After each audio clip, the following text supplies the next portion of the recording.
오늘 제가 여러분에게 전해드릴 하나님의 말씀은 본문 10절 말씀에 나와 있는 이제부터는 내가 사람들을 낚으리라라는 이런 예수님께서 베드로에게 하신 이 말씀을 제목으로 삼아서 하나님의 말씀을 여러분에게 전해드리도록 하겠습니다. 자, 오늘 본문 말씀은 고기잡이의 기적으로 알려진 매우 유명한 그런 사건 중에 하나입니다.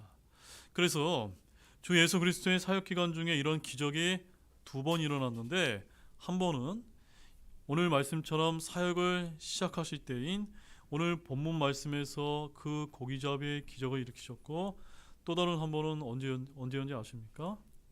바로 예수님께서 부활하신 다음에 요한복음 21장에 가보게 되면 한 번 더 이제 고기잡이의 기적을 일으키신 바가 있습니다. 사랑하는 여러분, 사람들을 낚는 어부들, 우리는 교회에서 이런 말을 참 많이 듣습니다. 맞습니까, 여러분? 여러분, 사람들을 낚는 어부들이 되고 싶습니까? 이 주님의 명령에 우리가 순종하며 살아가야 될 아주 귀한 소명이 있다는 사실을 항상 잊지 않는 여러분이 되기를 원합니다. 이 소명은 우리 주 예수 그리스도께서 저와 여러분과 같은 우리들을 보다 높은 소명으로 부르신 첫 번째 경우라는 사실입니다. 저는 여러분이 특히 이 점에 주목하기를 원합니다. 하루는 많은 사람들이 아까 우리가 이제 사진을 통해서 보았던 것처럼 게네사렛 호숫가에 서 계시는 예수님을 에워싸고 하나님의 말씀을 듣고 있었습니다.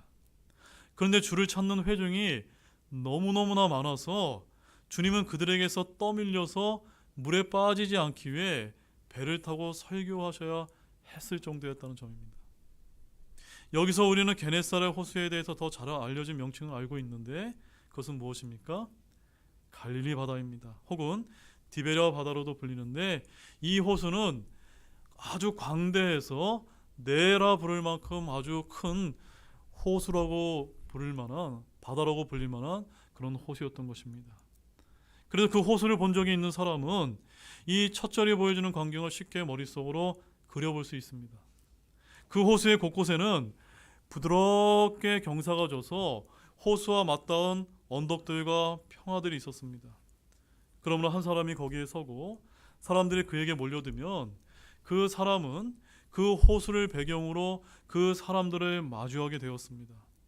한편 그 사람들은 언덕배기에 나란히 서거나 앉아서 해변에 서 있거나, 혹은 우리 주님의 경우처럼 배를 타고 있는 사람이 그들에게 말하는 것을 매우 쉽게 들을 수 있는 그런 지형적인 구조를 갖고 있었던 것으로 우리는 그렇게 생각해 볼 수가 있습니다. 자, 이런 것을 잘 여러분이 이제 상상하시면서 오늘 이제 본문 말씀을 하나씩 한번 살펴보겠습니다. 오늘 한 네 가지가 있는데, 오늘 말씀 굉장히 여러분들이 잘 아시는 말씀이지만 아주 세세하게 깊이 들어가기 때문에 그 세세한 말씀들을 잘 여러분들이 발견하시기를 바랍니다. 자, 첫 번째는 시몬 베드로의 배를 타고 야외 설교를 하셨던 예수님의 모습에 대해서 한번 보겠습니다. 자, 본문 1절에서 3절까지의 말씀을 다시 한번 읽어보도록 하겠습니다. 사람들이 하나님의 말씀을 들으려고 그분께 밀려들 때에 그분께서는 게네사렛 호숫가에 서 계시다가 배 두 척이 호숫가에 세워져 있는 것을 보시니라. 그러나 어부들은 배에서 나와 자기들의 그물들을 씻고 있더라. 그분께서 그 배들 중 하나인 시몬의 배에 오르사 그가 배를 육지에서 조금 떨어지게 할 것을 그에게 청하시고 앉으신 뒤 배에서 사람들을 가르치시더니. 자, 여러분 이 말씀 많이 읽어보셨죠? 근데 표피적으로 이 말씀을 읽었을 때는 이 말씀의 내용을 저희들이 정확하게 알지 못했는데 잘 한번 보시기 바랍니다. 사람들이 왜 몰려들었습니까? 예수님이 기적을 베푸시고 아주 놀라운 권능 있는 말씀을 전하시자 사람들이 구름대같이 몰려들어서 예수님이 어디까지 밀려갈 수밖에 없으셨습니까? 호숫가에 배를 타실 수밖에 없을 정도까지 밀려나셨던 것입니다. 그래서 주 예수님께서 지금 해변가에 이제 서 계신 것입니다. 많은 사람들이 이 예수님의 말씀을 들으려고 몰려들었으며, 예수님은 갈릴리 바다, 본문의 표현대로 하자면 게네사렛 호수의 푸른 물을 배경으로 그들과 마주 이제 서셨던 것입니다. 그 다음에 예수님은 그 주위를 돌아보셨으며 해변 가까이에 두 어부의 배를 이제 발견하셨습니다. 그러나 그 어부들은 배에서 나와서 자기들의 그물들을 씻고 있었는데 예수님은 이 배의 주인들을 잘 알고 계셨기 때문에 아무런 부담 없이 그 중에 하나를 사용하고자 이제 요구를 하셨습니다. 자, 이제 예수님은 시몬 베드로의 배에 오르신 다음에 그 배를 육지로부터 조금 떼어놓게 하셨습니다. 이때는 주님이 시몬 베드로를 처음으로 만나신 때가 아니었습니다. 두 번째 혹은 세 번째 만나신 때도 아니었습니다. 우리 요한복음 1장을 이제 가보시게 되면 요한복음 1장 36절에서 예수님을 이제 요한을 처음 만나게 된 장면을 이제 보게 되는데, 거기 보게 되면 침례자 요한의 제자 둘이 그들의 선생인 침례자 요한이 이제 요한복음 1장 29절에서 이렇게 이제 말씀하는 것을 듣게 됩니다. 세상 죄를 제거하시는 하나님의 어린 양을 보라. 지금 누구를 보라고 이야기한 겁니까? 예수님을 보라고, 이제 어린 양을 보라고 이제 침례자 요한이 이야기한 것을 누가 들었던 것입니까? 바로 그 어부였던, 그 중에서 침례자 요한의 제자였던 요한이 이제 그 이야기를 듣고 자신의 스승을 떠나서 누구를 따르게 된 겁니까? 예수님을 따르게 되었다라고 이제 요한복음에 이렇게 기록이 되어 있는 것입니다. 그들은 그날 그분과 함께 지내면서 예수님의 거룩한 입에서 나오는 놀라운 말씀을 들었습니다. 그들은 그 다음에 바로 다른 사람들을 그분께 데려오는 역할을 하게 되었는데, 우리는 침례자 요한이 말하는 것을 들었던 두 사람 중에 한 사람이 바로 시몬 베드로의 형제 안드레였다는 사실을 우리가 성경을 통해서 이제 발견할 수가 있습니다. 자, 그 말씀 한번 보실까요? 요한복음 1장 40절에서 42절입니다. 요한복음 1장 40절에서 42절 말씀입니다. 자, 같이 보겠습니다. 요한의 말을 듣고 그분을 따른 두 사람 중 하나는 시몬 베드로의 형제 안드레더라. 그가 먼저 자기 형제 시몬을 찾아서 그에게 이르되 우리가 메시아를 만났다 하였는데, 메시아는 번역하면 그리스도니라. 안드레가 그를 예수님께 데려오매 예수님께서 그를 바라보시고 이르시되 내가 요나의 아들 시몬이지만 게바라 불리라 하시니라. 게바는 번역하면 돌이니라. 여러분, 이제 머릿속으로 이 광경이 이해가 되셨습니까? 침례자 요한이 예수님에 대해서 이야기했습니다. 그 침례자 요한의 제자 중에 요한이 예수님을 따랐고, 또한 그 중에 한 사람인 안드레가 따랐고, 안드레는 또 누굽니까? 베드로의 형제가 아닙니까? 그래서 안드레가 내가 메시아를 만났다, 그리스도를 만났다 하면서 자기 형제인 베드로에게 이제 소개하면서, 이제 예수님 앞에 이 베드로가 이제 오게 되었을 때 예수님께서 이제 무엇을 해주신 겁니까? 그를 반갑게 맞이하면서 이제 그의 이름을 바꿔주시면서 게바라, 즉 베드로라고 하는 새 이름을 그에게 주시는 장면을 볼 수가 있습니다. 이때로부터 시작해서 계속해서 베드로는 주 예수님의 아주 귀한 제자들로 인정된 사람들 중에 들어가게 되었습니다. 그러나 그리스도의 제자들은 반드시 그들이 세속적인 일들을 버려야만 했던 것은 아닙니다. 수많은 사람들이 예수님의 메시지를 즐겨 들었으며 그분의 가르침을 받았습니다. 주님의 말씀을 전파로 보내시려고 12이라는 작은 동아리와 70명이라는 다른 동아리를 구별하신 것은 훨씬 나중에 이제 일이었습니다. 그래서 베드로는 처음에는 날마다 해오던 대로 어부로서 일을 했던 것입니다. 그는 주 예수님이 그의 배를 사용하시겠다고 요구를 하셨을 때 여전히 그 일에 종사를 이제 하고 있었습니다.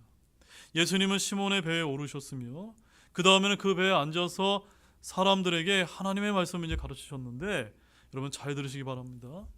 예수님은 단지 회당들에서만 가르치지 않으셨다는 점입니다. 예수님은 야외 설교자, 곧 거리 설교자였던 것입니다. 사실 신구약에 나오는 모든 설교자들이 거리 설교자가 아닙니까? 우리 이 장면을 쉽게 떠올릴 수가 있는데, 자, 언덕배기에 수많은 사람들이 있었고 배에는 예수님이 이제 앉아 계셨고, 예수님이 무리들에게 설교를 하실 때 그분의 음성은 아주 맑은 공기를 타고 언덕배기에 모여 있는 사람들 중에 제일 끝에 있는 사람들까지 아주 잘 이제 들렸을 것임을 우리가 상상해 볼 수가 있습니다. 자, 제 생각으로는 베드로가 아마 이제 이렇게 이제 생각을 하지 않았을까라고 생각됩니다. 한번 잘 들어보시기 바랍니다. 자, 예수님이 내 배를 빌렸으니까 이 배는 내 것이며 예수님은 여기서 이 무리들에게 말씀을 하고 계신다. 이들이 예수님의 말씀을 듣는 것을 보니 너무너무 기쁘다라고 생각하면서 주인의식을 이제 갖고 배에 앉았을 것이라고 우리는 그렇게 이제 생각을 해볼 수가 있을 것입니다. 맞습니까, 여러분? 주님은 하지만 약간 심각한 말씀도 하셨을 것입니다. 그때 베드로는 이제 주위를 이제 돌아보면서 오늘 많은 사람처럼 저기 저 친구가 예수님 말씀을 잘 들어야 되는데 저 친구가 졸지 말고 예수님 말씀을 잘 들어야 될 텐데 라고 마치 주인의 의식을 가지면서 그렇게 생각을 하지 않았겠습니까? 그러면서 베드로는 나는 그가 주님의 말씀을 받아들이기를 바라며 그가 필요로 하는 그런 좋은 것들을 얻었으면 좋겠다라고 이렇게 아마 생각을 하고 있었을지 모릅니다. 하지만 여러분 잘 들으시기 바랍니다. 베드로는 분명히 예수님이 친히 가르치고 계신데 그 어느 것도 받아들이지 않고 있었던 것입니다. 무슨 말씀이냐면 그는 다른 사람들이 주님의 말씀을 그저 깨닫기를 바랬을 뿐이었다는 점입니다. 정작 누가 들어야만 됐을까요? 베드로 자신이 들었어야 되는데 베드로는 주인의식에 사로잡혀서 다른 사람이 들었으면 하는 이런 마음으로 그 자리에 앉아 있었을지 모른다는 점입니다. 사랑하는 여러분, 여러분 어떻습니까? 여러분도 오늘 예배 드리러서 오셔서 하나님의 말씀을 듣는 가운데 내 주변에 저 형제, 저 자매가 이 말씀을 좀 잘 들었으면 좋겠는데 라는 이런 생각을 하시는 그런 분은 없기를 원합니다. 이 말씀은 누가 들어야 됩니까? 내가 들어야 되는 겁니다. 바로 주님께서도 똑같이 그런 상황 가운데 지금 베드로에게 이제 말씀을 하셨다는 점입니다. 자, 두 번째가 아주 중요한데 주님께서 무언가 말씀을 하셨다면 그 말씀의 세부 사항들에 유념해야 된다는 점입니다. 잘 한번 따라해 보시기 바랍니다. 주님께서 뭔가 말씀하신다면 그 말씀의 세부 사항들에 유념해야 합니다. 즉 성경 말씀에 여러 말씀이 나오지만 성경 말씀 굉장히 많은데 그냥 대충 읽고 내가 요거는 지키고 요거는 지키지 말아야지 이게 아니라 하나님의 말씀에 철저하게 순종할 때 하나님이 여러분의 삶 가운데 주는 축복이 넘칠 수 있다는 사실을 오늘 예수님이 보여주고 계신데 잘 한번 보시기 바랍니다. 본문 4절에서 5절입니다. 이제 말씀을 그치고 시몬에게 이르시되 깊은 데로 가서 너희 그물들을 내려 한번 끌어당기라 하시매 시몬이 그분께 응답하여 이르시되 선생님이여 우리가 밤새도록 수고하였어도 아무것도 잡지 못하였지만 그럼에도 불구하고 선생님의 말씀에 따라 내가 그물을 내리리다 하고. 자, 이제 눈치가 빠르신 분들은 예수님이 하신 명령과 베드로가 예수님께 응답한 그 말씀에 아주 확연한 차이가 있다는 것을 발견하실 수가 있습니다.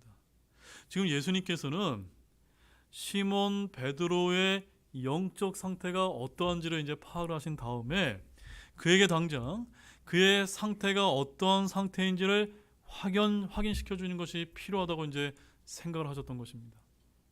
그래서 주님은 시몬에게 지금 뭐라고 이제 명령하셨습니까? 깊은 데로 가서 너의 그물들을 내려서 한번 끌어당기라라고 이렇게 이제 명령을 하셨던 것입니다. 자, 이제 예수님의 말을 들은 시몬 베드로의 한번 반응을 한번 상상해 보시기 바랍니다. 시몬은 이해가 갔을까요? 안 갔을까요? 시몬은 이해가 가지 않았습니다. 왜 그렇죠, 여러분?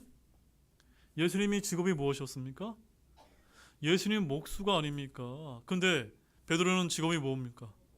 어부입니다. 에이, 예수님이 내 목수였는데 어디 집이나 이렇게 지어보셨겠지. 고기 잡는 것은 내가 전문가예요. 이렇게 생각하지 않았겠습니까? 게다가 예수님은 호수 근처에 있는 마을에 사신 적도 없었습니다. 예수님은 그 호숫가로부터 멀리 떨어진 나사렛에서 사셨기 때문에 고기 잡기에 적당한 때와 여건을 아실 리가 없었을 것이다 라고 이렇게 생각을 하지 않았겠습니까? 그래서 베드로는 아주 경험 많은 어부로서 다음 5절에서 그들이 나가서 밤새도록 애를 썼으나 단 한 마리도 잡지 못했다라고 예수님께 설명을 이제 하고 있는 것입니다. 자, 분명 베드로는 고기가 밤에 없었다면 낮에는 더더욱 없으리라는 것은 자명하다. 이 시간에 고기가 있으리라고는 기대할 수 없다. 나는 이 호수에서 언제 그리고 어떻게 고기를 잡아야 하는가 너무나 잘 알고 있다라고 아마 혼잣말로 이렇게 아마 생각을 하고 있었을 것입니다. 자, 이렇게 시몬 베드로는 그래서 5절에서 주님께 뭐라고 이제 답변을 합니까? 선생님이요, 우리가 밤새도록 수고하였어도 아무것도 잡지 못하였지만 하고 이렇게 이제 대답을 한 것입니다. 베드로에게 그 밤은 너무나 이제 실망스러운 밤이었을 것입니다. 그러나 그 다음에 그는 지금 그물을 내려보았자 아무런 소용이 없다라고 이렇게 말하지는 아니하고 5절에서 뭐라고 이제 대답을 했습니까? 그럼에도 불구하고 선생님의 말씀에 따라 내가 그물을 내리리다. 이런 발견하셨습니까? 지금 베드로는 에이, 예수님이 뭐 고기나 한번 잡아왔겠어? 라고 이렇게 생각을 하면서 어쨌든 예수님이 명령을 하시니까 베드로 입장에서는 어떻게 할 수밖에 없는 겁니까? 순종을 해서 따르긴 따르는데 그물을 어떻게 내린 겁니까? 그물 하나만 내린 겁니다. 예수님이 지금 어떻게 명령하셨습니까? 그물들을 내리라고 하지 않습니까? 그물들이면 몇 개일까요? 몇 개인지는 모르지만 지금 예수님께서는 지금 베드로에게 엄청난 축복과 엄청난 물고기를 지금 축복으로 허락하기 위해서 여러 개의 그물을 준비하라고 했는데 베드로는 예수님 뭐 알긴 뭘 알아, 내가 더 잘하지 하면서 그냥 귀찮은 듯이 성가신채하면서 그물을 하나만 이제 한번 내려본 겁니다. 여러분, 이 단복수의 차이가 무슨 사태를 가져온지 여러분 아시겠습니까? 어떤 사태가 일어났습니까? 그물을 하나만 내렸기 때문에 그물이 찢어져서 배가 가라앉을 뻔하지 않았습니까? 잘 한번 생각해 보시기 바랍니다. 베드로가 예수님의 그 명령을 세세한 것까지 정확하게 듣고 제대로 알아들었다면 그 축복을 놓치지 않거나 그 많은 축복을 다 받을 수가 있었는데 예수님의 명령을 정말 성가신채하면서 대충 알아듣고 순종했기 때문에 많은 축복을 놓칠 수 있다는 점입니다. 맞습니까, 여러분? 따라서 여러분, 하나님이 여러분에게 말씀하신 것들이 많이 있을 것입니다. 그런 말씀 가운데 여러분이 축복을 많이 누리지 못하는 그 이유 중에 하나는 왜 그럴까요? 저와 여러분이 그 하나님의 말씀의 세세한 것까지 우리가 따르지 않고 있기 때문은 아닌가, 그런 점을 여러분이 한번 곰곰이 생각해 보시길 바랍니다. 따라서 이 이야기가 주는 귀중한 교훈은 주님께서 우리에게 무언가를 말씀을 하신다면 그 말씀의 무엇까지요? 세부 사항들에 유념할 필요가 있다는 점을 결코 잊지 마시기를 바랍니다. 아멘이십니까? 자, 이제 세 번째는 참된 회개는 우리의 행위들을 뉘우치는 것이 아니라 존재 자체에 대한 회개라는 점입니다. 이것도 아주 중요한데 한번 따라해 보시기 바랍니다. 참된 회개는 우리의 행위들을 뉘우치는 것이 아니라 존재 자체에 대한 회개입니다. 여러분 이해가 되셨습니까? 내가 어떤 죄를 짓고 그 죄에 대해서 회개를 하는 것만이 중요한 것이 아니라 내 존재 자체, 내가 정말 지옥에 갈 만한 그런 아주 버러지가 벌레와 같은 그런 존재라는 사실을 내가 하나님 앞에 회개하는 것이, 그것이 이제 굉장히 중요하다는 점입니다. 자, 본문 6절에서 8절 말씀 보십시오. 함께 읽겠습니다. 그들이 이 일을 행하니 심히 많은 물고기가 잡혀 그들의 그물이 찢어지니라. 그들이 다른 배에 있는 동료들에게 손짓하여 그들이 와서 자기들을 도와주기를 바라니 그들이 와서 두 배 채움에 배들이 이제 가라앉으려 하더라. 시몬 베드로가 그것을 보고 예수님의 무릎 앞에 엎드려 이르되 오 주여, 내게서 멀리 떠나소서, 나는 죄 많은 사람이니이다 하니. 제가 이 말씀을 이제 읽고 묵상할 때 베드로가 왜 내가 죄 많은 사람이다라고 이렇게 고백을 했는지 처음에는 제가 이해가 가지 않았습니다. 근데 오늘 말씀을 보게 되면 지금 베드로가 존재 자체에 대한 참된 회개를 지금 하고 있다는 그것을 여러분 깨닫기를 원합니다. 그들이 그렇게 했을 때 아주 많은 물고기가 잡혔으며 그물이 찢어질 정도였습니다. 아마 그들이 평소와 마찬가지로 여러 그물을 내렸다면 그렇게 쉽게 찢어지지는 않았을 것입니다. 그물 하나로는 그물 속으로 몰려 들어온 수많은 고기를 잡는데 충분하지 않았기 때문입니다. 그래서 그들 자신의 힘으로는 이렇게 많은 고기를 끌어올릴 수 없다는 것을 베드로가 깨닫고는 다른 배에 타고 있던 그 어부 친구들을 그들에게 불렀던 것입니다. 저는 그 친구들이 바로 야고보와 요한이었다라고 그렇게 생각을 하고 있습니다. 왜냐하면 이들은 함께 일했던 것으로 보이기 때문입니다. 그들은 와서 그들을 도와달라고 손짓을 했으며 그들이 와서 두 배에 고기를 채우자 이제 배가 가라앉을 정도가 되었다라고 이렇게 성경은 우리에게 알려주고 계신 것입니다. 늘 하나님께서는 우리가 하나님의 말씀에 순종하고 따를 때 배가 가라앉을 정도로 놀라운 축복을 허락해 주심을 여러분 굳게 믿으시길 바랍니다. 그들이 그것들을 육지로 끌어올려 놓고 보니 그것들은 상상할 수 없을 만큼 엄청나게 많은 고기들이었다는 사실입니다. 그러자 시몬 베드로는 너무너무나 흥분해서 물고기를 지으신 분이 아니라면 그 누구도 깊은 곳에 있는 저것들을 그물 속으로 들어가라고 명령할 수 없으리라는 사실을 깨달았던 것입니다. 아시겠습니까, 여러분? 즉, 베드로는 그 순간에 자기가 그저 지금까지 이스라엘 중에 나타났던 대언자들 가운데 가장 빼어난 대언자나 또한 지금까지 인류에게 왔던 스승 가운데 가장 위대한 스승이나 또한 유대인들이 지금까지 보았던 기적 행위자들 가운데 가장 놀라운 기적 행위자 앞에 있는 것이 아니라 바로 내가 주 하나님 앞에 서 있다는 것을 그가 깨달았던 것입니다. 사랑하는 여러분, 여러분이 하나님 앞에 서 계신다고 했을 때 여러분 어떤 반응을 보이시겠습니까? 지금 베드로는 자신이 하나님 앞에 이제 서 있다는 것을 깨닫고 나서 예수님의 무릎 앞에 엎드려서 지금 8절에서 뭐라고 고백하고 있습니까? 다시 한번 읽어보겠습니다. 오 주여, 내게서 떠나소서, 나는 죄 많은 사람이니이다. 여러분 이런 고백을 해보신 적이 있습니까? 사람이 제정신으로 하나님 앞에 오게 되면 누구나 할 거 없이 그 자신의 무가치하며 더러운 죄로 더럽혀져 있다는 사실을 이내 깨닫게 되는 것입니다. 이것이 진정으로 죄인을 깨닫고 회개하는 태도인 것입니다. 이를 신학적으로는 복음적인 회개라고 이렇게 부르는데 말하자면 이것이 바로 구원받는 회개인 것입니다. 자, 고린도후서 7장 10절을 보면 우리가 두 가지 이제 회개가 있는 것을 발견하게 되는데 그 말씀 아주 중요한 말씀입니다. 한번 찾아보시겠습니다. 고린도후서 7장 10절 말씀입니다. 고린도후서 7장 10절 말씀. 자, 다 찾은 줄 알고 우리 한 목소리로 읽겠습니다.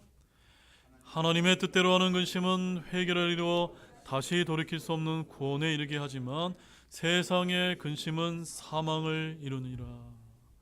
근심이 두 가지 종류가 있습니다. 하나는 무엇입니까? 하나님의 뜻대로 하는 근심은 무엇을 가져다 줍니까? 회개를 통해서 여러분이 다시 돌이킬 수 없는 구원을 받게 해준다는 점입니다. 여러분 이것으로 다 구원을 받으셨습니까? 또 하나는 어떤 근심이 있습니까? 세상 근심은 사망을 낳는 것입니다. 사랑하는 여러분, 참된 회개란 바로 여러분의 행위를 뉘우치는 것에 그치는 것이 아니라 바로 존재 자체에 대한 회개임을 깨닫기를 원합니다. 이 두 개의 회개의 결정적인 차이가 바로 시몬 베드로와 가룟 유다의 경우를 비교해보면 알 수 있지 않습니까? 또한 우리가 구약에 가보게 되면 또 한 사람, 유명한 사람이 나옵니다. 바로 욥도 하나님 앞에 오게 되었을 때 욥기서 42장 5절과 6절에서 뭐라고 고백을 했습니까? 거기 가보면 욥이 이렇게 고백을 합니다. 내가 귀로 듣는 것을 통해 주에 대하여 들었사오나 이제는 내 눈으로 주를 배움나이다. 그러므로 내가 나 자신을 혐오하며 티끌과 재 속에서 회개하나이다 하니라. 지금 욥의 고백과 베드로의 고백이 똑같지 않습니까? 바로 저와 여러분의 고백도 바로 나 자신의 존재 자체에 대한 진정한 고백이 있어야 됨을 우리에게 보여주고 있는 것입니다. 욥이 당대 어떤 사람이었습니까? 굉장히 훌륭한 사람이었고 그의 외적인 삶은 너무나 완전하고 의로웠으며 하나님을 경외하는 사람이지 않았습니까? 그러나 하나님 앞에서 그에게 계시되 무한히 거룩하신 하나님 앞에 놓였을 때 그는 그저 불쌍한 죄인에 지나지 않았다는 것을 깨달았던 것입니다. 이처럼 활동적이고 정력적이며 수차례 예수님을 배웠을 뿐만이 아니라 주님의 가르침을 듣고 그분의 기적을 보았던 시몬 베드로 역시도 명백하게는 처음으로 예수님이 성육신하신 하나님이심을 깨달았으며 그는 스스로 완전히 무너져 내려서 오 주여 나는 죄 많은 사람이니이다 라고 이렇게 외치게 되었던 것입니다. 사랑하는 여러분, 저와 여러분 모두도 하나님 앞에서 이처럼 무너져 내린 그런 참된 회개를 고백해 본 그런 경험이 모두 다 있으십니까? 아멘이십니까? 사람의 마음에는 가장 자연스러우나 하나님이 가장 싫어하는 것이 있는데 그것이 바로 교만이라는 사실을 아시기를 바랍니다. 사랑하는 여러분, 오늘날 기독교 국가로 자부했던 미국이나 또한 재현 기도로 시작한 우리 대한민국이 현재 형편없는 이런 영적 상태로 떨어지게 된 이유가 무엇인지 아십니까? 그것은 저는 오늘날 저와 같은 이런 설교자들이 바로 교회 회중들 앞에서 여러분들은 결코 선하지 않습니다, 여러분은 죄인입니다 라는 것을 선포하는 것을 멈췄기 때문이다 라고 저는 그렇게 믿고 있습니다. 여러분 이렇게 동의가 되어지십니까? 따라서 오늘날 현대교회는 교인들에게 하나님께서 여러분들을 사랑하시기 때문에 여러분은 아무것도 신경 쓸 필요가 없고 심판이나 지옥도 염려하지 말라는 말을 전하기 때문이다 라고 저는 그렇게 생각이 되어집니다. 바로 이 설교 강단에서 우리는 여전히 우리가 우리 존재 자체에 대해서 회개할 필요가 있고 죄를 고백할 필요가 있고 나는 선하지 않기 때문에 하나님의 긍휼이 필요하십니다 라는 이런 회개로 나아가는 저와 여러분이 되기를 원합니다. 근데 시몬 베드로는 오 주여 내게서 떠나소서 나는 죄 많은 사람이다 라고 외쳤습니다. 말하자면 그는 저는 당신과 같이 거룩하신 분과는 도저히 어울리지 않는 놈입니다. 주 예수님의 무릎 앞에 엎드려 만약 당신께서 저와 함께 있는 것을 원치 않으신다면 당신께서는 저를 쫓아 보내셔야 할 것입니다 라고 이렇게 이제 고백을 했던 것입니다. 그러나 잘 들으시기 바랍니다. 우리 주님께서는 그 어떤 죄인이라도 결코 쫓아 보내실까요? 않으실까요? 쫓아 보내시지 않습니다. 만약 우리가 어떤 우리의 죄악을 깨닫고 그것을 자백하며 하나님께 우리가 다가온다면 우리는 하나님이 우리를 받아주실 것을 확신해도 좋다는 것을 여러분에게 강조를 드립니다. 자, 이제 네 번째로는 이제부터는 내가 사람들을 낚으리라 라고 하는 예수님의 명령을 좀 보겠습니다. 자, 본문 9절에서 11절 말씀을 함께 또 보겠습니다. 이는 그와 또 그와 함께한 모든 자들이 자기들이 잡은 물고기들을 끌어당긴 것에 놀랐으며 세베대의 아들로서 시몬의 동료인 야고보와 요한도 놀랐기 때문이더라. 예수님께서 시몬에게 이르시되 두려워하지 말라. 이제부터는 내가 사람들을 낚으리라 하시니 그들이 자기들의 배들을 육지에 댄 뒤 모든 것을 버려두고 그분을 따르니라. 자, 이제 중요한 오늘의 이제 결론에 해당되는 아주 중요한 말씀이 나오니까 잘 들으시기 바랍니다.